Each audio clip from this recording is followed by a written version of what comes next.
सखी सहेली।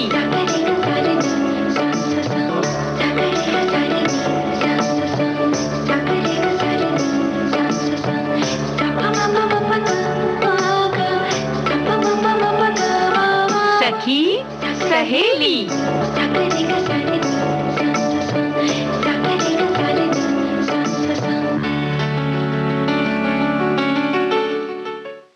सभी सखियों को राजुल और रेणु चतुर्वेदी का नमस्कार। नमस्कार नमस्कार। रेणु जी, हाँ। आजकल कुछ बातें जो बहुत ज्यादा सुनाई दे रही, वो ये सुनाई दे रही कि बड़ी कौन क्या कह रहा सावधानी था? से रहना है। अच्छा, हमें लगा तुम कुछ बताने जा रही हो, बड़ा सीक्रेट सा। सीक्रेट ऐसा तो नहीं? सीक्रेट बातें तो सखी सहेली में हमारी सखियां हमें करती रहती है बताते ना? रहती, हाँ, बीच बीच में बताते हाँ, रहते हैं, सही हमारे बात जो है। श्रोता जुड़ते रहते हैं हमारे साथ। वैसे आज हम बहुत कुछ करने वाले हैं। आज हम कुछ उड़ानों की बात करेंगे और वो उड़ान भी बहुत खास है क्योंकि अंतरिक्ष की उड़ान का जिक्र करने वाले हैं हम। जी हाँ, क्योंकि आज खास दिन है ना, आज इसलिए 12 करेंगे ही अप्रैल। करेंगे। यानी कि अंतरिक्ष क्या है, अंतर्राष्ट्रीय दिवस है ना, international day of Manav human अंतरिक्ष स्पेस उड़ान का, राइट। हाँ। जी। तो उसकी बात हम करेंगे और इसके अलावा आज हम अपनी एक साहित्य में के अंतर्गत अपनी एक सखी ऐसी, विशेष में हाँ, हाँ, सुमित्रा कुमारी सिन्हा की बात करेंगे और भी कुछ कर लेंगे। कार्यक्रम को आगे बढ़ाते हैं, फिर पता चल ही जाएगा। अच्छा, लेकिन कुछ कलाकृतियों के बारे में बात करेंगे ना? हाँ, कलाकृतियों के बारे में हम क्योंकि बात करते हैं आज सोमवार के दिन भारतीय जी कला के हाँ। बारे में, तो आज हम उड़ीसा की एक कला के बारे में बात करने वाले जी। हैं, पट्टचित्र। तो हमारे सुनने वाले जो हैं वो बहुत हमें पता है कि कुछ ना कुछ जरूर जानते होंगे क्योंकि ये देखा है कि कुछ ना कुछ बात जरूर निकल आती है। जी हाँ, क्योंकि भई ऐसा नहीं है कि हम जो यहाँ बैठे हैं वही बहुत कुछ जानते हैं। जानते तो हम भी नहीं हैं, लेकिन खोजबीन करते रहते हैं कि हाँ। कुछ-कुछ जिज्ञासा हमारे मन में रहती है और कुछ ऐसी चीज़ें जो मिल जाती हैं, लगता है कि हमें अपने साथियों से साझा करना चाहिए, उन्हें भी बताना चाहिए। कुछ ऐसी चीज़ें जो हमें बड़ी अचंभित करती हैं, वो हमें सबसे बाँटना चाहिए, तो हम बात कर लेते हैं। और ऐसे हमारे बहुत सारे साथी हैं जो इस समय रेडियो सेट पे बैठे हैं, उन्हें भी बहुत सारी ऐसी चीज़ें हैं। तो आप बताइए फेसबुक के माध्यम से कि आप क्या साझा करना चाहते हैं ना? हाँ, और हम तब तक एक गीत सुन लेते हैं। अच्छा, सबसे पहले? ठीक सुन है। लेते हैं। चलो, चलो।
आसमान आ गया था जब जी। ये दिन आया था, यानी 12 अप्रैल का।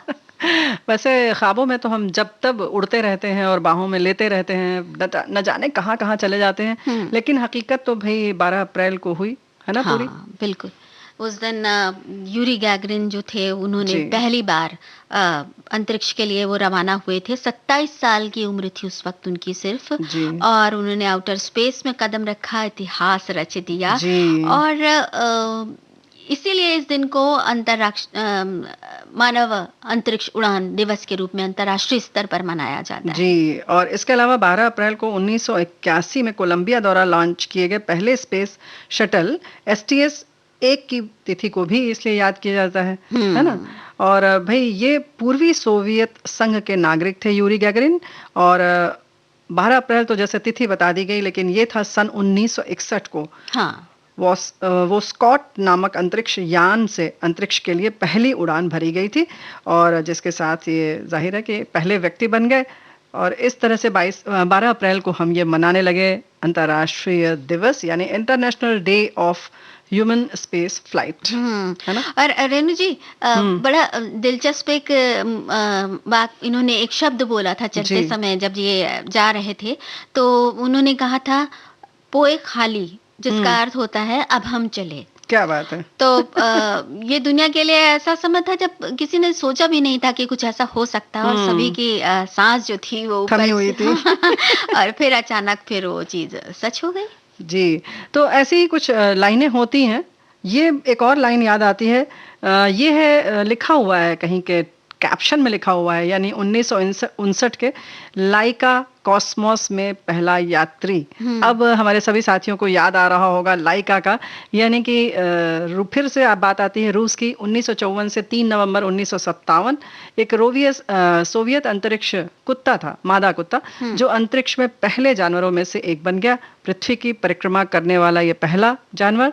मॉस्को की सड़कों पे भटकने वाली लाइका को सोवियत अंतरिक्ष यान स्पुतनिक 2 के में रहने के लिए चुना गया था, और हुँ। जिसे 3 नवंबर 1957 को बाहरी अंतरिक्ष में लॉन्च किया गया।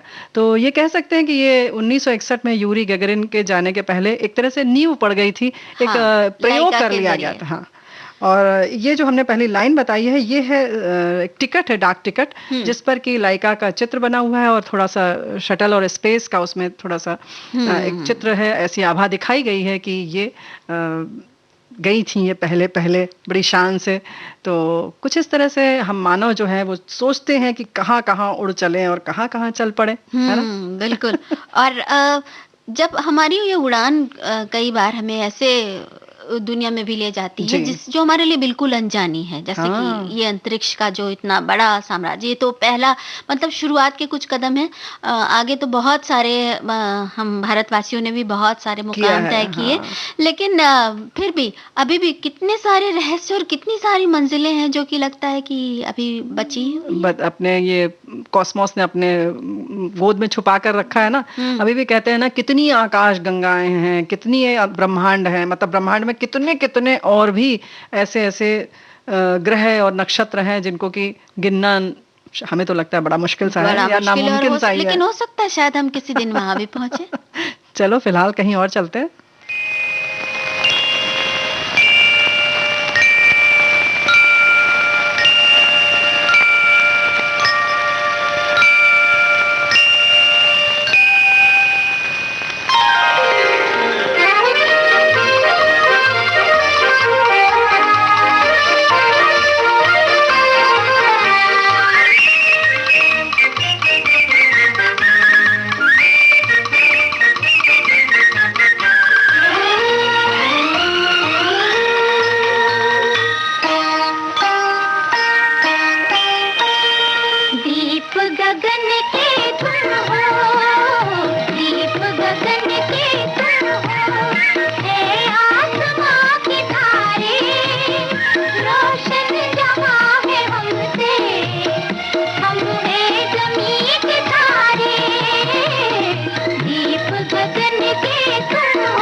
ये मीठा सा गाना हमने तो सुन लिया, जी। लेकिन रेणु जी, ये जो कभी-कभी उपमाएँ होती हैं ना अलग-अलग तरह की, जैसे कि यहाँ तारों को गगन के दीप कहा गया क्या है। बात है! ये मन को बिल्कुल मोह लेती है। और बिल्कुल। ये सोचने वाले जो रचनाकार होते हैं, उनको तो क्या बात है उनकी। उनका तो मन करता है कि कहाँ से वो मिल जाएँ और कैसे उनसे पूछ लें कि ये कहाँ से आता है मन में?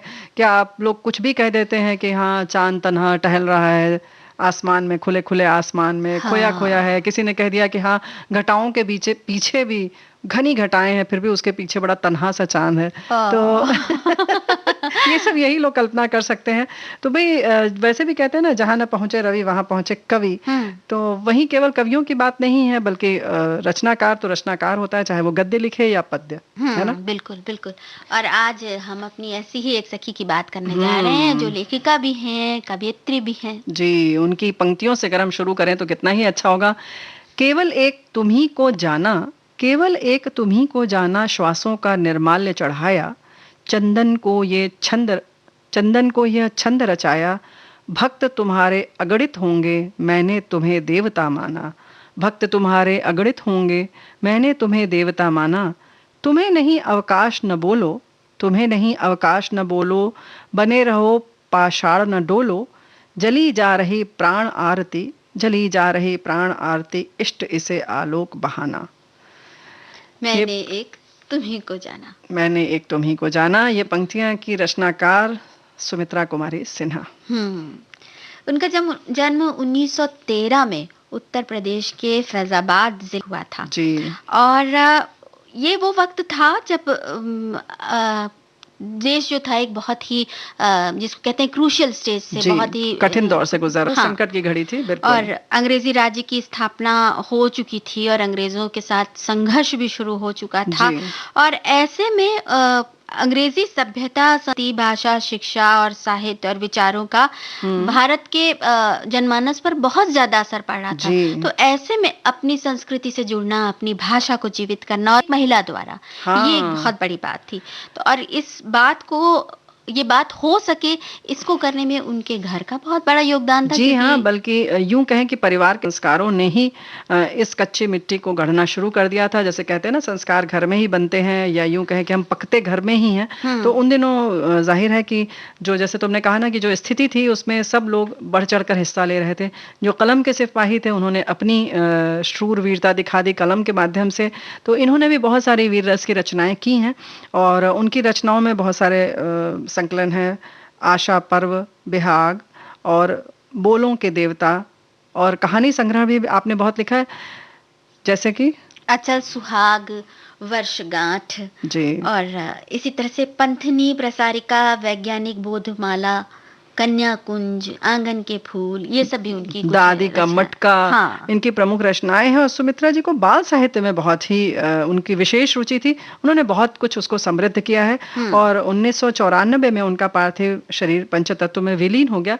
और राजुल, कुछ ऐसा लगता है कि हो सकता है कि हम कहीं गलत हों, लेकिन आकाशवाणी से वो जुड़ी तो थी, और शायद जगराना लौटी ऐसे करके एक श्रृंखला थी जिसमें कि उनकी मुख्य भूमिका थी, लेकिन एक जुड़ी थी वो एक स्टॉक कैरेक्टर के रूप में। अगर आप मशहूर वो हुआ चरित्र हुआ था, और बहुत उन्होंने लोकप्रिय बनाया आकाशवाणी लखनऊ को, या आकाशवाणी को बनाया। हाँ, लखनऊ केंद्र से संबद्ध थी, चूंकि फैजाबाद पास में रहती थी, हो सकता है कि वो लखनऊ आ गई होंगी बाद में। तो कुछ इस तरह से उनका जुड़ाव था लखनऊ आकाशवाणी से। बिल्कुल। अगर हम उनकी कविताओं को या उनकी रचनाओं को देखें, तो उसमें नारी के तीन चार मतलब अलग अलग तरह के वो दिखते हैं। जैसे कि प्रताड़ित और शोषित नारी भी नजर आएगी, फिर वहीं पर एक विद्रोही स्वर भी नारी का दिखाई देगा, और प्रगतिशील नारी भी दिखाई देगी, और फिर उड़ान भरने के लिए उच्च भावनाएं, उन सब से भरी हुई एक नारी की प्रतिमा नजर आएगी। यानी कि नारी के सभी रूप नजर आते हैं। कहीं ऐसा नहीं लगता कि उन्होंने शायद मतलब यूं कहें कि गुलाम भारत देखा, फिर उसके बाद आजाद भारत देखा, फिर विकसित होता हुआ देश देखा, तो उसमें उन्होंने उसी क्रम में, हमें लगता है कि उनकी जो नारी थी, स्त्री थी, उनका खुद का जो मन था वो रचना संसार में सामने आया उनके, और एक स्त्री को उन्होंने इस अलग अलग तरह से देखा। हाँ। संघर्ष करती हुई, फिर उसके बाद उड़ान भरती हुई, और जाहिर है कि जब वो विकसित होने की दिशा में आगे बढ़ रही है तो वो बहुत सारी उड़ानें उड़ेगी। हाँ, सही बात है।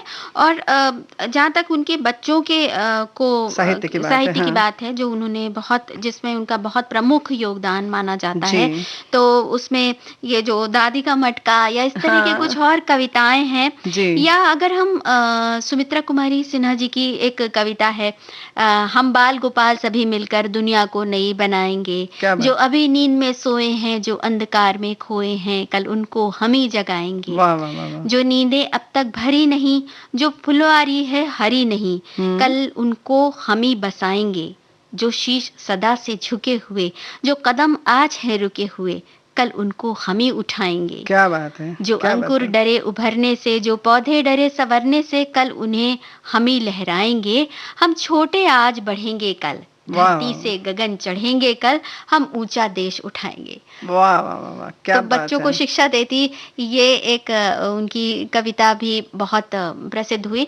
इस तरह से उनकी कई रचनाएं हैं जो कि बहुत ज़्यादा जनमानस को छूती हैं, और कवि सम्मेलनों में भी उनका बहुत योगदान रहा, यानी कि उन्होंने मंच पर भी बहुत सारी अपनी रचनाएं पढ़ी। मतलब क्या कहना चाहिए, बड़ी प्यारी सी 4 लाइन ये भी है।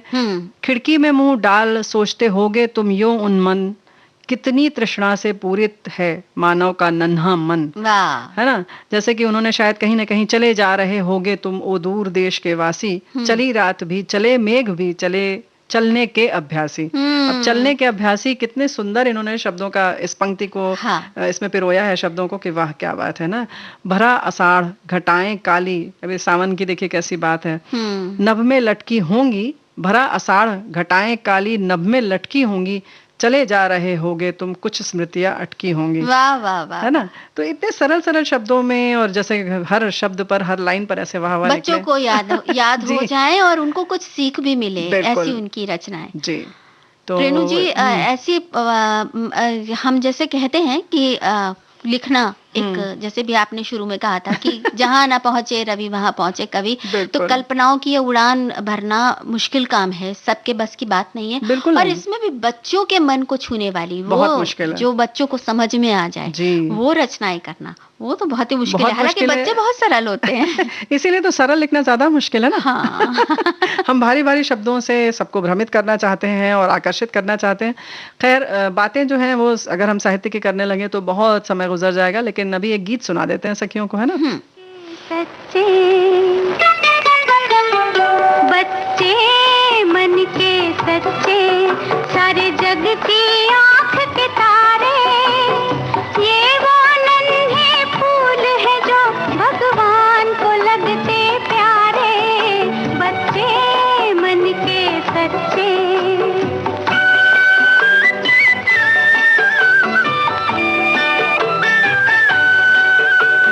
खुद रूठे खुद मन जाए, फिर हम जोली बन जाए, झगड़ा जिसके साथ करे, अगले ही पल फिर बात करे, झगड़ा जिसके साथ करे, अगले ही पल फिर बात करे।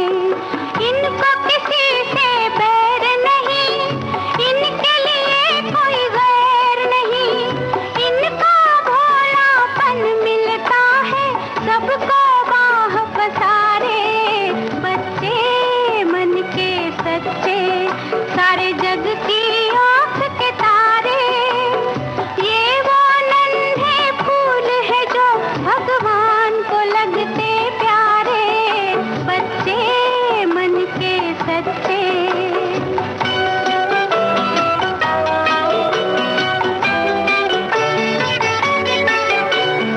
इंसान जब तक बच्चा है तब तक समझो सच्चा है, जूं जूं उसकी उम्र बढ़े, मन पर झूठ का मैल चढ़े, क्रोध बढ़े नफरत घेरे, लालच की आदत घेरे, बचपन इन पापों से हटकर अपनी उम्र गुजारे, बच्चे मन के सच्चे, सारे जग की आंख के तारे।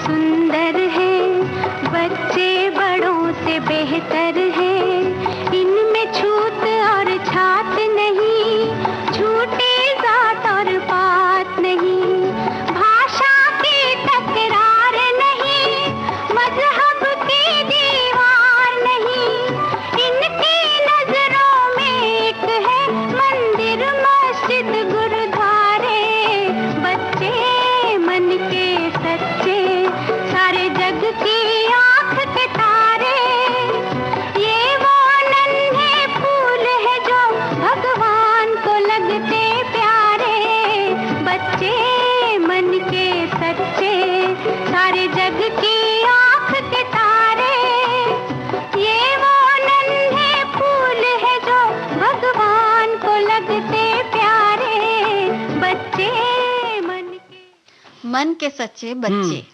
और इन बच्चों की जो आसपास की दुनिया होती है वो भी उतनी भोली भाली, उतनी ही मासूम होती है। हाँ, तो देखो हर इंसान अपने आसपास एक अपनी स्मृति का, अपने पसंद का एक संसार बना लेता है। हम अपनी जो दुनिया बनाते हैं ना, हम जो सोचते हैं कि हमारे आसपास लोग खराब है या दुनिया खराब है, ऐसा नहीं है, वो हम ही रचते हैं। रेणु जी, ये तो आपने बड़ी मजे की बात कही है। इस पर भी किसी दिन बात की जाए और इस पर जरा विचार किया जाए। विचार तो हमारे दोस्त लोग कर रहे हैं, बहुत सारे सुन रहे हैं। तुम ना विचार करो ज्यादा, क्योंकि बच्चों का नाम सुनते ही सब लोग धड़ाधड़ लिखने लगे। देखो फेसबुक पर कितने संदेश आ गए। ये तो अब आपने लिखा है कि बचपन और दोस्ती, इस विषय ने सारी यादों को ताजा कर दिया। मेरा 5th ग्रेड का एक ग्रुप है। अब देखो कितनी मजेदार बात है, जिसमें आज भी हम सब मित्र जुड़े हुए हैं। कुछ पुरानी यादें हर दिन ताजा हो जाती हैं। कोई झिझक, कोई बात ऐसी नहीं जो हम छुपाएं। कुछ लड़के भी साथ में, 2 दशक पुरानी दोस्ती आज भी उसी जोश के साथ कायम है। मिलना तो नहीं हो पाता, पर इंटरनेट के माध्यम से हम सब साथ साथ हैं। ये विद्यालय के मित्र और घर के भी हैं। बच्चे भी जब उनका नाम सेव देखते हैं तो मजाक में तक कहते हैं, क्या आई आज भी वही दोस्त से बातें। पर न टूटने वाले रिश्ते आज इन 2 वर्षों में, 2 दशक होगा वर्षों में एक साथ, इनके साथ ने भी जीने की एक राह दिखाई है। तो इन 2 वर्षों में, या ये शायद लॉकडाउन की बात कर रही होंगी या जो भी बात है, लेकिन वाकई कितनी मजेदार बात है। अब सच बात है, बच्चे भी ऐसे आंखों में मुस्कुराते हैं कि अच्छा तो आपकी दोस्ती है। भी दोस्त, हाँ। कभी कभी बच्चों को लगता है, जैसे कि एक हमारे सुनने वालों ने एक ये संदेश भेजा है, बचपन की दोस्ती और दोस्त दोनों ही जिंदगी का एक अहम हिस्सा होते हैं। उन जैसे दोस्त चाह कर भी कभी नहीं मिल पाते हैं। जबकि बड़े होते होते हम कितने लोगों से मिलते हैं, दोस्ती भी करते हैं, लेकिन जो बात बचपन वाली दोस्ती में होती है वो उसमें नहीं होती। बचपन की वो प्यारी यादें, वो शरारतें जब हम एक दूसरे से शेयर करते हैं तो बचपना फिर से खेलने लगता है। उन यादों के साथ दोस्त ही नहीं बल्कि बचपन भी वापस आ जाता है। इसीलिए बचपन के दोस्त दूर भले ही हो जाएं लेकिन अलग नहीं हो पाते।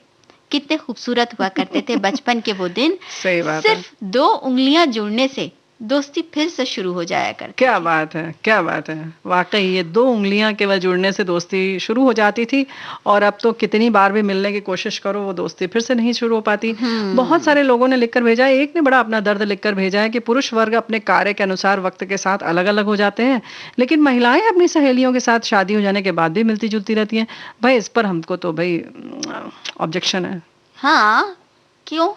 अरे भाई, अभी तक तो हम ये सोचते थे कि पुरुष जो है उनका घर रहता है, लड़कियां शादी होने के बाद कहीं और चली जाती हैं, इसलिए उनकी दोस्ती कायम नहीं रह पाती। बल्कि पुरुष तो गाहे बगाहे मिल लेते हैं और उन्हें आजादी भी उतनी होती है। लेकिन ये उल्टा ही कह रहे हैं, ये कह रहे हैं कि भाई महिलाएं मिलती रहती हैं।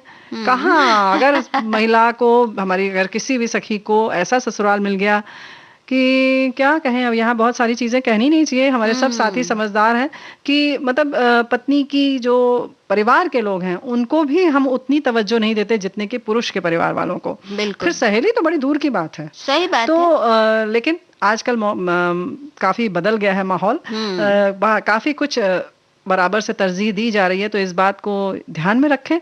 और दोस्ती अरे तो अपने हाथ में है। अगर ऐसा लग रहा है तो पुरुष भी कोशिश करे ना। अरे चलाती खूब चलती है इनकी दोस्ती। स्त्रियां तो ऐसे ही करती है ना कि बस देख लिया, कहीं से पता लगा और उन्होंने सारा अहम छोड़कर बस तुरंत पूछा, अरे तुम इस क्लास में पढ़ती थी, इस स्कूल में पढ़ती थी, इस कॉलेज में पढ़ती थी, इस शहर की हो, इनको जानती हो, उनको जानती हो, और बस वहीं से बातों का सिरा जुड़ते जुड़ते वो लोग दोस्ती पकड़ लेती है। और ये दोस्ती शुरू होती है बचपन से। जी हाँ। तो भई ऐसा है कि ये इसमें स्त्री-पुरुष वाला मामला तो नहीं है। हाँ, जो बात है तो बात है। कुछ लोगों की दोस्ती बनी रहती है, कुछ लोग अभी भी 30-35 पुराने अपने दोस्त मिल जाते हैं, कहीं इकट्ठा भी होते हैं। तो ये तो निर्भर करता है कि हम किस तरह से उसको ज़िंदा रख सकते हैं। और यही बात आज हम करने वाले हैं कि बचपन और दोस्ती का कैसा चोली दामन का साथ होता है, कैसे बचपन में ही दोस्ती करने, दोस्त चुनने और दोस्ती निभाने के संस्कार पड़ते हैं। जी हाँ। तो भई कुछ इसमें घर भी कुछ मदद करता है क्या? हाँ, मतलब बिल्कुल अब जैसे अक्सर बच्चे आके घर जैसे घर बच्चे बाहर खेलने गए या तो हाँ। घर के पड़ोस के दोस्त हैं, जी। पड़ोस के दोस्तों के साथ कितनी देर वो बात करते हैं, क्या करते हैं, पड़ोसियों के बारे में माता-पिता का क्या व्यवहार है या क्या उनका विचार है, जी। इसका बहुत असर पड़ता है उनकी दोस्ती पर। कई बार ये देखा गया है कि माता-पिता पड़ोसियों को उतना पसंद नहीं करते, लेकिन बच्चों में आपस में बड़ी पक्की दोस्ती है और एक दूसरे हाँ। के बिना चैन नहीं आता। तो जी। ये भी हो सकता है, लेकिन कई बार माता-पिता के विचारों से उन बच्चों की दोस्ती जो है प्रभावित होती है। प्रभावित होती है। तो कहने का मतलब ये है कि पहली बात कि बच्चों की बल्कि जो दोस्ती है, उससे हमें सबक लेना चाहिए, ना कि अपनी छाया उस पर पड़ने देनी चाहिए। बिल्कुल। अपनी भावनाओं की, या हम तो कहते हैं कि जो चीज़ देखो, कुछ भी अगर हम कहीं से भी दोस्ती अगर तोड़ रहे हैं या कहीं इस तरीके की बात कलुष मन में डाल रहे हैं, तो कलुष शब्द ही अपने आप में नकारात्मक है, यानी कि वो नहीं होना चाहिए। तो कम से कम आप, पहली बात तो आप अपने मन में ही उसका बीज ना पनपने दें, उसको रोपित ना करें, और बच्चों में तो बिल्कुल ही ना डालें, क्योंकि बहुत कच्ची मिट्टी है, उसमें कुछ भी जम सकता है, आसानी से अंकुरित हो जाएगा। तो ऐसा ना करें। और बच्चों से बल्कि हमें लगता है कहीं ना कहीं राजुल सबक लेना चाहिए।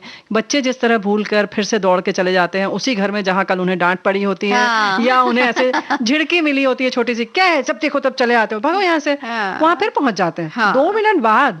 तो बल्कि ऐसा नहीं लगता कि हमें उनसे सीखना चाहिए। बिल्कुल। और जैसे तुमने अभी बताया कि बच्चे कहीं पड़ोस में खेल कर आए या स्कूल में से ही आए और उन्होंने बताया पापा आज उस बच्चे ने हमें मार दिया था, मोहन ने। तो उन्होंने कहा अच्छा, मेरे बेटे होकर तुम मार खा के आए हो, जाओ कल मार के आओ। भाई इस तरह से ना करें, बल्कि उसको कहें कोई बात नहीं, क्योंकि सीधे साधे लोग भी इसी दुनिया में हैं और बहुत अच्छे से रह रहे या हैं। कोई बहुत क्रांतिकारी घर वाले होते तो ये भी कहते हैं अरे मोहन तो है ही ऐसा मरकहा, है ना? मारता ही रहता है, तुम दूर क्यों नहीं रहते हो उससे, क्यों खेलने जाते हो उसके साथ। बताओ। बहुत ये फला, अब मोहन की पूरी पत्री खुल जाएगी, पूरी और पत्री खुल जाएगी, पूरे उसके व्यक्तित्व का चित्रण हो जाएगा। हाँ। किसी भी उस समय बहुत अच्छे बड़े रचनाकार हो जाते हैं। हाँ और उस बच्चे की खूब बुराई करके जी। अपने बच्चे के मन में एक विष बीज बो देते हैं जी। कि मोहन खराब है। तो कुछ ऐसा करें कि कह दें कि अच्छा छोड़ दो, कल फिर जाना बेटा, और भूल जाओ इन सारी चीज़ों को। तो कुछ इस तरीके की जिम्मेदारी हम माता पिता की है। इसके साथ साथ जैसे अभी तुमने कहा बुराई ना करें, तो ये जो बीज जो है वो हम ना दें। इसी तरह से बुराई ना करें, और कुछ भी जो आदतें हैं बच्चों को, कुछ अच्छे बच्चों के बारे में बताएंगे, देख तुम्हारे क्लास में ऐसा बच्चा है या वैसा बच्चा है, ये ना कहें वैसा बनो। लेकिन हाँ, अगर आप तारीफ करेंगे तो आपके बच्चे के मन में खुद ऐसा आएगा कि हाँ ये चीज अच्छी है, इसको अपनाया जा सकता है। लेकिन तुलना कभी ना करें, है ना? दोस्त से ना करें, नहीं तो कभी कभी वो जो दोस्ती है वो नफरत में धीरे धीरे बदलने लगती है ना? बिल्कुल।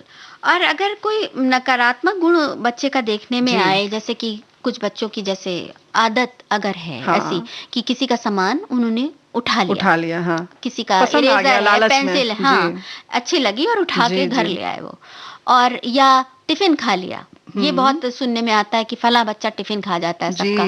तो इस बारे में अपने बच्चे से बात करने की बजाय और उसको ये सिखाने की बजाय कि आज फिर उसने सोहन ने तुम्हारा टिफिन खा लिया, ये कहने के बजाय टीचर्स के साथ, मेरे ख्याल से टीचर्स इतनी ज्यादा परिपक्व होती हैं और इतनी अच्छी तरह से समझाती हैं वो, कि उनसे एक बार बात करके देखें कि इस बारे में थोड़ा सा देखिए, क्योंकि ये सिर्फ टिफिन खाने तक की बात नहीं है, ये इस बच्चे आगे बढ़ सकती है। हाँ। और बल्कि हमें लगता है, जैसे तुमने कहा जो बच्चा टिफिन खा रहा है, उसको अपने बच्चे के तौर पर अगर देखें कि अगर बच्चा यही आगे चलकर होगा तो उसकी आदत कुछ बड़ा रूप ले लेगी, और कुछ इस तरह से समझकर उसको समझाने की कोशिश करें, या चाहे तो आप अध्यापिका के माध्यम से या उनके माता पिता से मिलकर कुछ ऐसा करें। आप कोशिश करिए, देखिए। और कुछ माताएं तो राजुल ऐसी स्थिति में ऐसा भी करती हैं कि 2 टिफिन देने लगती हैं कि कोई बात नहीं, उसको खाने दो बेटा, वो उसको हो सकता है हमारे घर का खाना पसंद हो, खाने दो। तो कुछ इस तरह से हम अपना दिल बड़ा भी कर सकते हैं। बिल्कुल। यानी कि कुल मिलाकर बात यह है कि हम बच्चों को छोटी छोटी बातों से ये सिखाते हैं कि कैसे एक तैयारी करते हैं वो कि कैसे आगे चलकर उन्हें समाज में कैसे मिलजुल कर, कैसे एक दूसरे के साथ सहयोग करते हुए रहना है। जी, और हमारी भाई एक सहेली थी, जब हम क्लास 1 में थे, पूरा दिन सुबह से शाम तक हम एक साथ रहते थे। छुपा-छुपाई, कूद-कूद, लूडो, गुड्डा-गुड़िया, खाना पकाना जैसे बहुत सारे खेल खेलते थे। ठंड के दिनों में हमने सिर्फ 5 साल की उम्र में स्वेटर बनाना सीख लिया था। ये हम नहीं कह रहे, हमारी एक साथी कह रही हैं। राजू अच्छा। चौंको मत, तुम्हारी आंखों से पता चल रहा है। हाँ? भले ही छोटे-छोटे स्वेटर है पर आज भी यादगार है। वैसे ही हम छोटे-छोटे व्यापार खेल खेलते थे। व्यापार का एक गेम होता था ना, बड़ा मजेदार था। वो खेलते थे और क्लास 2 में जब उनके पापा का ट्रांसफर हो गया, पता ही नहीं चला कि वो कहाँ खो गई। मैं बहुत लोगों से पूछा करती थी, पर छोटे से बच्चों को ट्रांसफर का मतलब कि क्या पता, कुछ पता ही नहीं था। हर रोज उसके घर के सामने जाती रही, कई सालों तक ताला ही लगा मिला। एक दिन उस घर में कोई और किराएदार आ गए, मैं रात रात उसके लिए रोती थी। स्कूल कॉलेज सब निकल गया पर उसकी याद हमारे दिल से नहीं गई।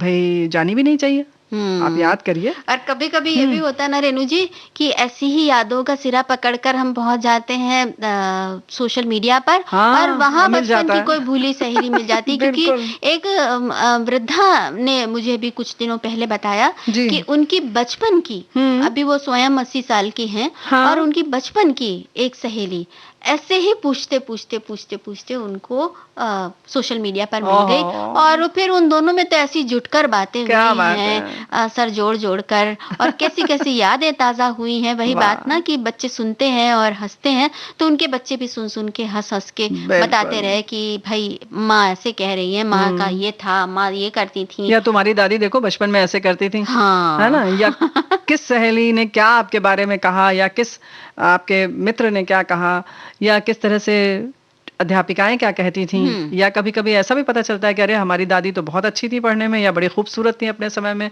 तो हम बच्चे जो हैं वो अपने नज़रिए से देखते हैं, हाँ। और बचपन कैसा था हमारे बुजुर्गों का, हमारे बड़े लोगों का, ये उनके दोस्तों से पता चलता है ना? बिल्कुल। और हमारा आने वाला समय कैसा होगा, हुँ। ये हमारे बचपन से पता लगता है। हाँ, ये बात तो है।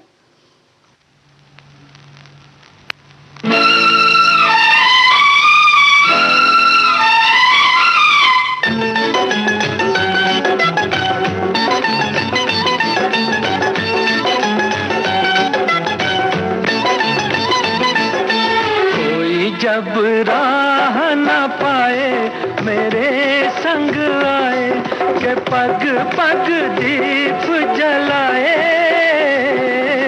मेरी दोस्ती मेरा प्यार, मेरी दोस्ती मेरा प्यार। कोई जब राह न पाए मेरे संग आए, के पग पग दीप जलाए। मेरी दोस्ती मेरा प्यार, मेरी दोस्ती मेरा प्यार।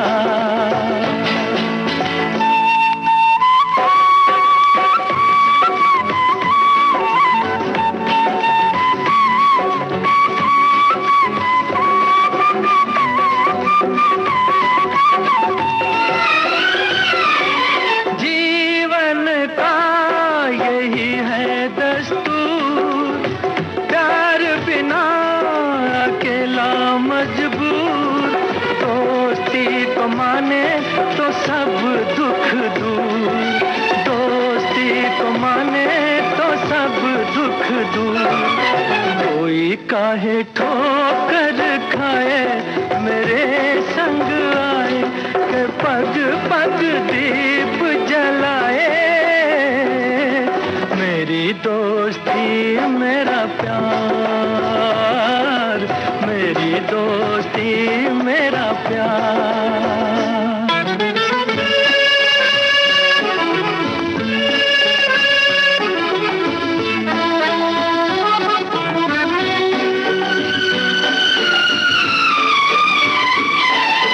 दोनों के हैं रूप हजार, पर मेरी सुने जो संसार।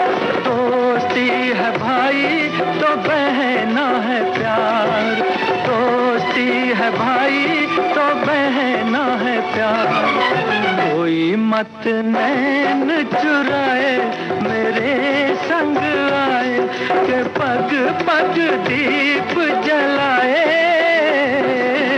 मेरी दोस्ती मेरा प्यार, मेरी दोस्ती मेरा प्यार।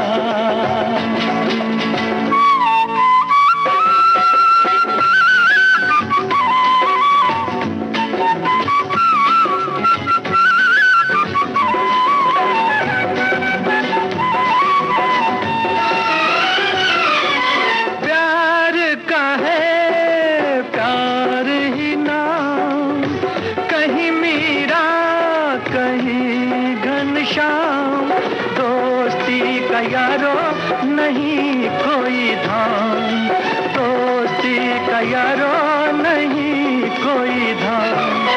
कोई कहीं दूर न जाए मेरे संग आए के पग पग दीप जलाए।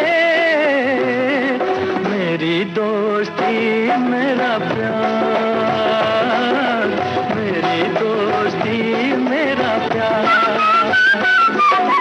कोई जब राह न पाए मेरे संग आए के पग पग दीप जलाए।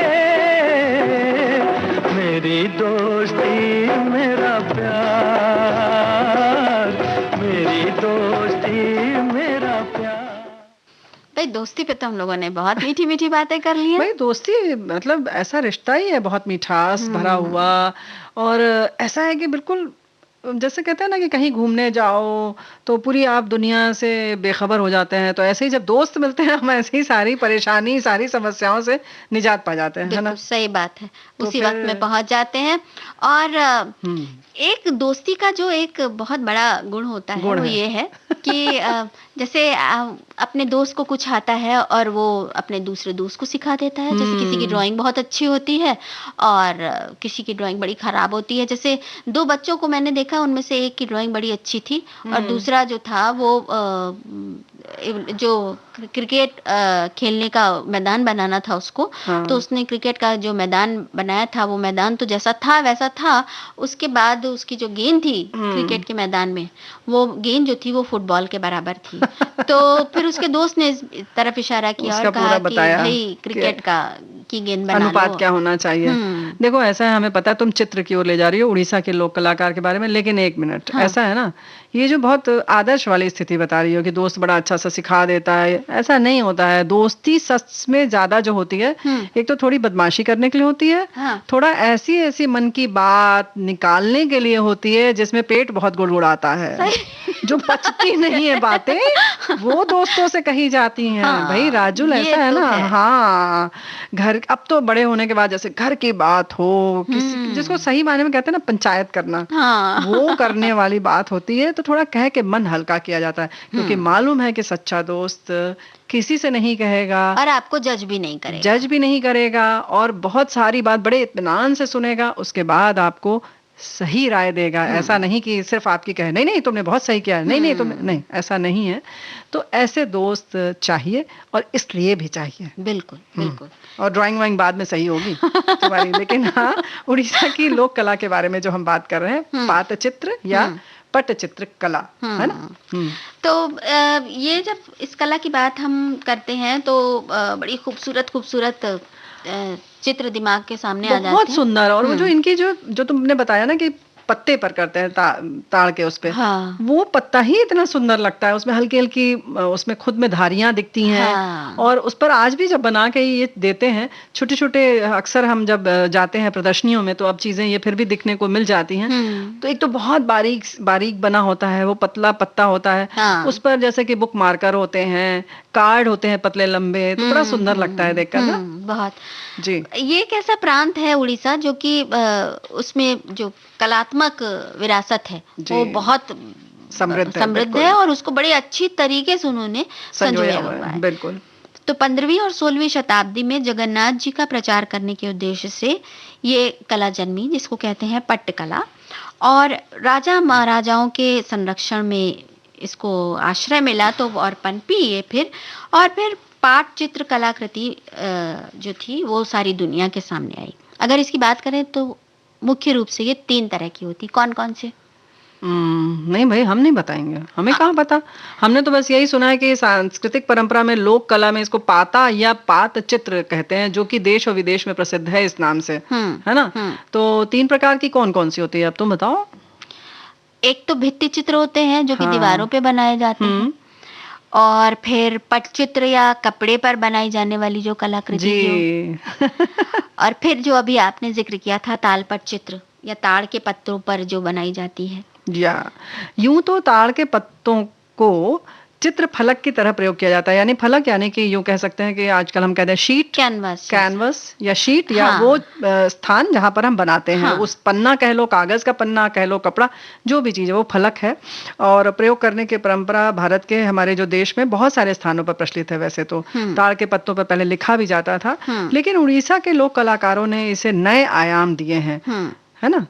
और उड़ीसा के कलाकार ताड़ के पत्तों को जोड़कर चौकोर बनाते हैं, ऐसे आयताकार, और फिर इस तरह से चौकोर या आयताकार पत्रों पर वो चित्रकारी करते हैं।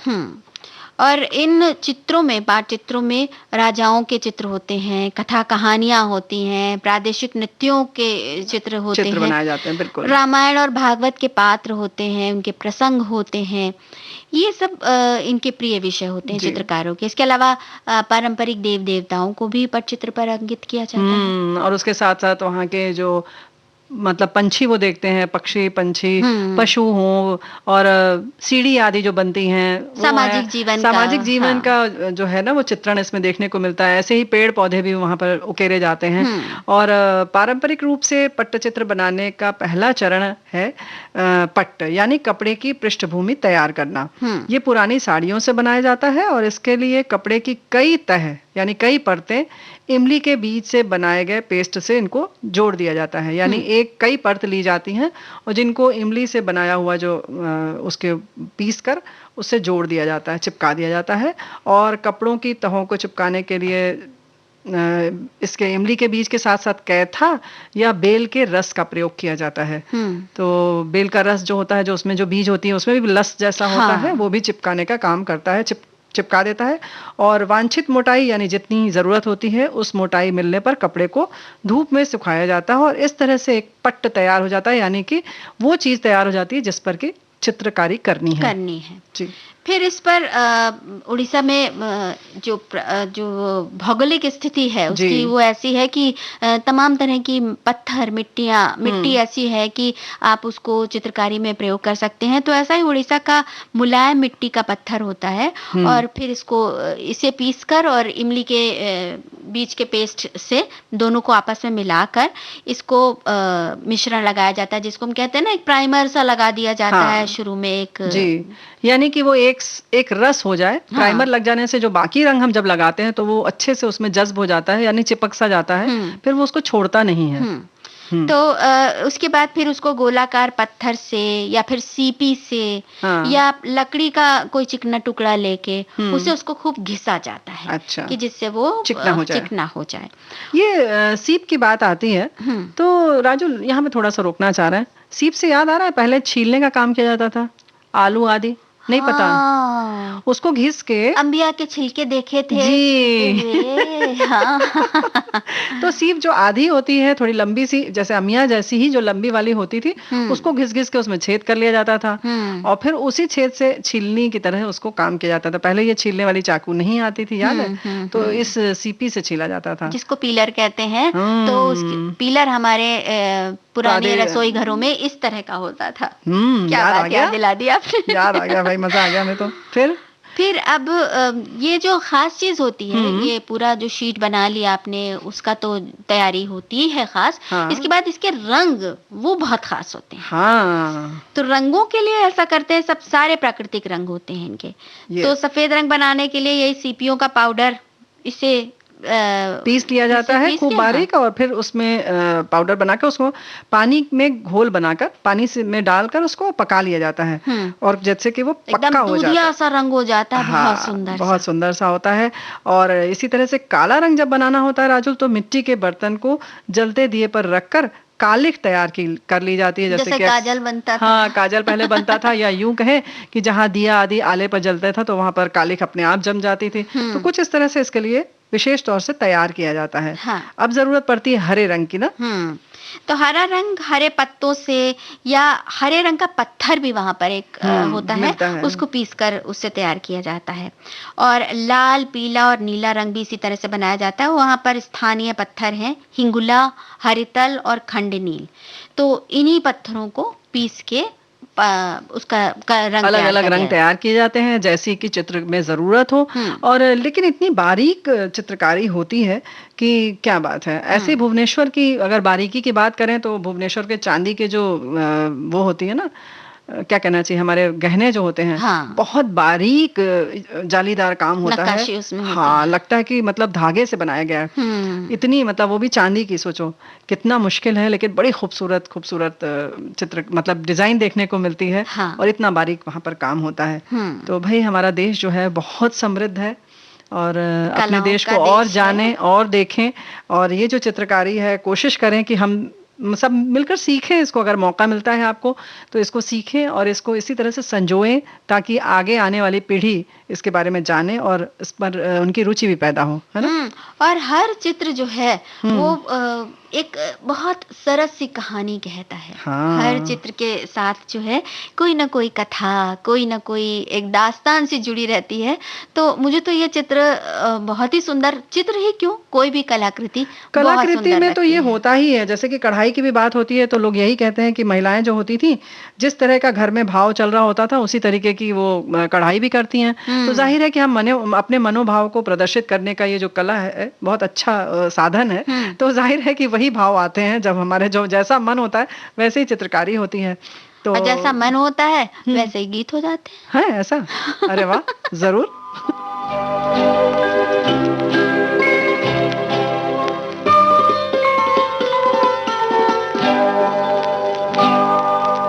अपने सुरों में मेरे सुरों को बता लो, ये गीत अमर हो जाए, ये गीत अमर हो जाए।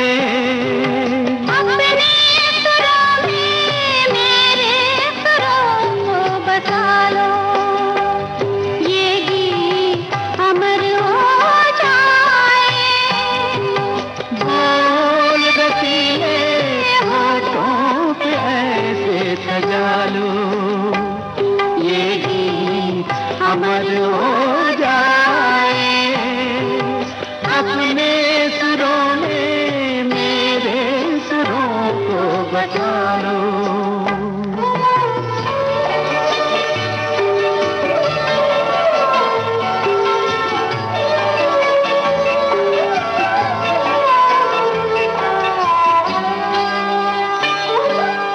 जादू जागे सुर सरगम का, आशाओं का रूप खिले, जादू जागे। जादू जागे सुर सरगम का, आशाओं का रूप खिले, दो नैनों में सुख सपनों की हर पल शीतल धूप खिले। तुम संगीत को जीवनीत बना लो, हाँ तुम संगीत को जीवनीत बना लो, ये गीत अमर हो जाए। अपने सुरों में मेरे सुरों को बचा लो।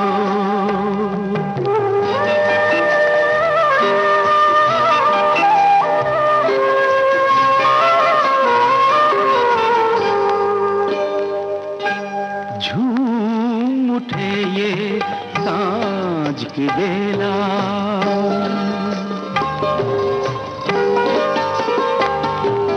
झूम उठे सांझ की बेला, रस की बूंदें बरसाओ, उठे जीवन बगिया, ऐसी कलियां दिखलाओ, सावन के तुम सारे रंग चुरा लो, हो सावन के तुम सारे रंग चुरा लो, ये गीत अमर हो जाए अपने सुरों में, मेरे सुरों को बता। रेणु जी, ये गीत बहुत सुंदर सा लगा और इस गीत के साथ ही जो अमर होने की बात कही गई है ना, गीतों के रंग भरने की, बिल्कुल सही उसका बात है। तो कहना ही क्या है। कहना ही क्या है, लेकिन आजकल फिर जो दौर चल रहा है उसके बारे में भी क्या कहना। दोस्ती हमारे, जो हमने इस पे इतनी चर्चा की, तो हमारी आपकी दोस्ती बनी रहे, कार्यक्रम सुनते रहे आप, लेकिन हमारी बातों पर आप इतना अमल करते हैं, ध्यान से सुनते हैं। तो एक छोटी सी बात और हम कहना चाहते हैं कि कोविन, COWIN, कोविन एक ऐप है जिसमें कि मतलब जिसके माध्यम से आप कोविड के लिए जो है, आजकल कोरोना चल रहा है, उसके लिए वैक्सीनेशन अगर आपको करवाना है, करवाना नहीं है बल्कि करवा ही लीजिए, 45 वर्ष से आपकी अगर उम्र ज्यादा है तो आप इस कोविन में अपना रजिस्ट्रेशन करा लें, पंजीकरण करवा लें। जो भी सामान्य सी जानकारी आपसे पूछी जाएगी वो आप उसमें लिख दें और आपको समय दे दिया जाएगा। और एक बार जो फालतू की अफवाहें आ रही हैं उन पर गौर न करें। अगर कुछ समस्या है, जैसे कि कभी कभी किसी चीज की कमी हो जाती है, हमारा देश इतनी जनसंख्या वाला देश है, तो थोड़ा धैर्य रखें, आगे पीछे आपको भी लग जाएगा। तो जब आपकी बारी आए आप कोशिश करें, जरूर लगवाएं। और उसके संग ये होगा, वो तकलीफ होगी, ऐसा होगा, वैसा होगा, भाई छोड़ दीजिए। भाई वो बचपन के दिन याद कर लीजिए ना, जो ये बाह में टीका लगता था BCG का, कितना दुखता था। बहुत दिन तक तो स्कूल न जाने का बहाना भी रहता था कि भाई दुख रहा है बहुत। बच्चे पास में बैठेगा बच्चा और उसने अगर दुखा दिया तो राजू क्या कहना चाह रही हो कि मतलब आप टीका लगवा के 2-4 दिन घर में आराम कर सकते हैं? नहीं करिए, आप निकलिए। हम तो करेंगे, हम तो कहेंगे भाई हमें तो बहुत दर्द हो रहा है, आज तो हम एक गिलास पानी भी नहीं उठाएंगे। तो एक ये भी है बहाना, मतलब एक क्या कहना चाहिए, लगवाने का एक लालच है छोटी सी, आप 2-3 दिन कर सकते हैं। हाँ, थोड़ा सा आराम कर सकते हैं अगर आपका शरीर ये कहता है तो आराम कर लीजिए। इससे ज्यादा कोई बड़ी समस्या नहीं होती है, क्योंकि आपके शरीर को जब उस हिसाब से इम्यून किया जाता है तो उसके जो इफेक्ट्स होते हैं वही नजर आते हैं, जो कि खतरनाक नहीं होते। खतरनाक नहीं है। दूसरा एक बात और है कि आप इस बात से खुश हों कि आपका शरीर उसके लिए तैयार हो रहा है। कहीं एक कह सकते हैं ना, जैसे हम घर में कोई तब्दीली करवाते हैं तो जाहिर है थोड़ी दिक्कत होती है, थोड़ा घर भी परेशान होता होगा जरूर। वैसे ही आपके शरीर में एक वैक्सीन डाला जा रहा है ताकि कोई अगर समस्या आए तो वो अपने आप में सुरक्षित रख सके शरीर। तो एंटीबॉडीज तैयार कर रहा है, तो थोड़ा बहुत तो केमिकल लोचा अंदर कहीं कुछ हो रहा है, तो आप भी थोड़ा बर्दाश्त करिए। शरीर अंदर कितना परेशान हो रहा होगा, तो थोड़ा बहुत आपके ऊपर प्रभाव आ रहा है, उसको समझें। जिसने वैक्सीन लगवा ली है वो फिर भी एहतियात बरते, है ना, क्योंकि जो 2 बार में लगती है तो वो 2 बार का समय, उसके बीच का मतलब ये नहीं कि एक बार चली गई और आपने सोचा कि हमने रामबाण हमें मिल गया, कवच मिल गया, अब हम फ्री हैं।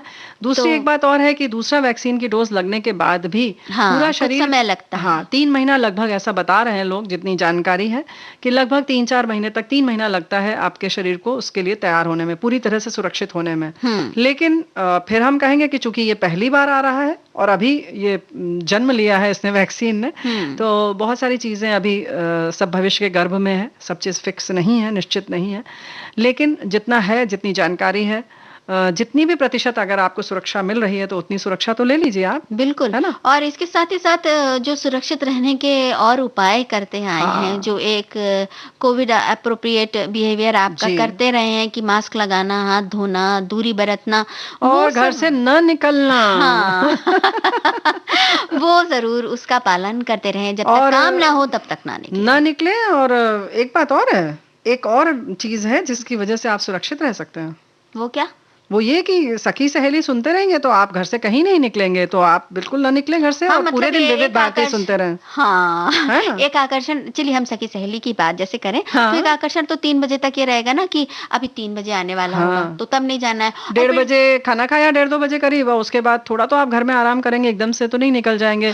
तो उसके बाद 3 बजे के लिए तैयार होना है। और अच्छे से एक बात और हम कहेंगे कि सखी सहेली सुनने के लिए खूब अच्छे से तैयार होकर बैठा करिए सुनने के लिए, क्योंकि वो सारी वाइब्स जो है हैं, पहुंचती हैं। हम तक। और रेणु जी हमेशा बताती हैं कि उन वाइब्स के साथ ही उनकी जो हंसी है, जो कि सुनने वालों को बहुत अच्छी लगती, उनको बातें बहुत अच्छी लगती, वो आपकी हंसी से ही और ज्यादा, जिसको कहते हैं ना, निखरती है, रिफाइन होती तो है। भाई हमें आपकी तो मदद चाहिए, तो आप सुरक्षित रहिए, स्वस्थ रहिए और यूं ही हमारी पूरी सहायता करते रहिए कार्यक्रम करने में, है ना? और अब कार्यक्रम समाप्त करने के लिए दीजिए इजाजत राजुल। और रेणु चतुर्वेदी को नमस्कार। नमस्कार।